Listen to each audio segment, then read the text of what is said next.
All right, let's dive right in. We're about to unpack one of the most debated, most influential, and, frankly, just one of the most astonishing prophecies in all of ancient literature: the story of the suffering servant. So, here's the big question. The mystery we're going to try to solve today. An ancient Hebrew text describes this heroic figure who goes through unimaginable suffering. But here's the thing, it's not for anything he did, it's for the mistakes of everyone else. So, who is he? And believe me, this is a real mystery. Because when you first read it, the servant's suffering seems completely backward, totally unjust. The people watching it all unfold thought he was being punished by God, that he was being struck down for some secret sin. But they were missing the entire point. Okay, to get our bearings, we have to go way back, about 700 years before the Common Era. The prophet Isaiah starts laying out this profile of a servant, a figure who's going to be wounded, bruised, and just completely afflicted. The text is, wow, it's brutally honest about his fate. But the real shocker isn't what happens to him, it's why it happens. So why? Why all this suffering? This is where the story pivots from just a tragedy into what you could call a theological bombshell. And the text gives a very, very specific explanation. Let's look at the key verse here, Isaiah 53:5. The text basically builds its case with 4 parallel statements, one right after the other. The first one is so direct. His wounds were for our transgressions. Not his, ours. The second statement just hammers that point home. His injuries, his bruises, they were for our iniquities, our moral failures. And the third part explains the result of all this. The punishment that should have been ours, the one that would bring us peace, he took it. It was laid on him. And then you get the final incredible statement.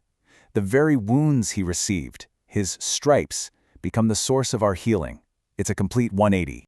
So there's actually a name for this whole concept, substitutionary atonement. And the best way to think about it is like a penalty in a hockey game.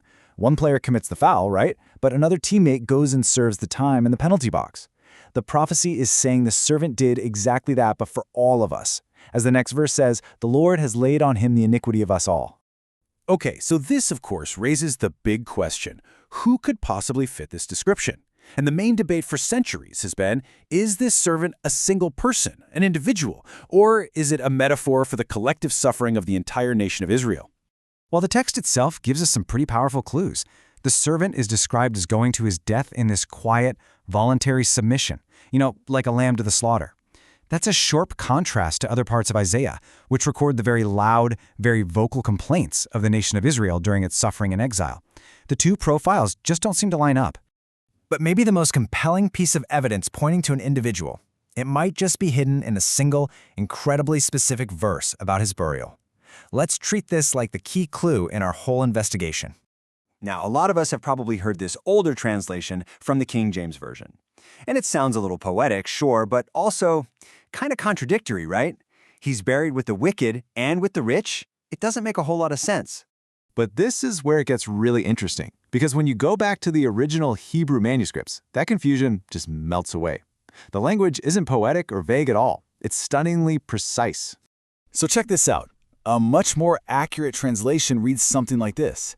His grave was assigned with wicked men, that's plural, but he was with a rich man, that's singular, in his death. You see the massive difference? The plan was for him to be dumped in a grave with the criminals he died alongside. That was his assignment.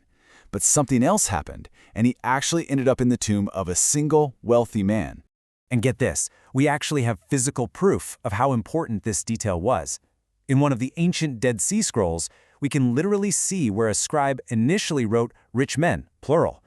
But then he realized his mistake and carefully erased the plural ending to make it singular, a rich man. It shows just how critical that one specific word was to the people copying the text. This detail about the tomb is a perfect example of what some scholars call an inorganic prophecy. Think of it like a prophetic fingerprint. I mean, being buried in a rich guy's tomb doesn't really advance the main plot of a sacrifice. But what it does do is serve as a unique, unexpected identifier, a marker to confirm that a very specific future event is the one being talked about. But the story does not end in a tomb. Just when it looks like all hope is completely lost, the prophecy takes another massive, dramatic turn. By all accounts, his death looked like a total failure. The text says he was cut off out of the land of the living. There's even a rhetorical question: who shall declare his generations? Which is a way of saying he died without children, with no legacy to carry on his name. It really seems like this is the end.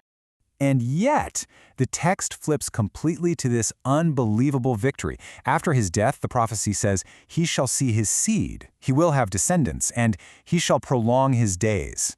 So death isn't the end for him. It's actually the gateway to a lasting legacy and extended life.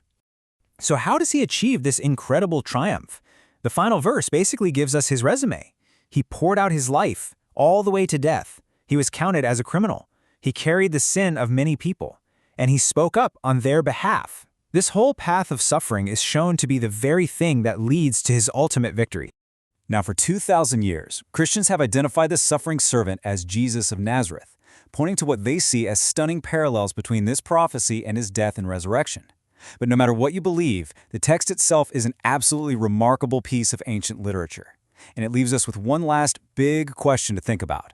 What does it really mean for an ancient text, written centuries before the events, to contain a prediction this specific?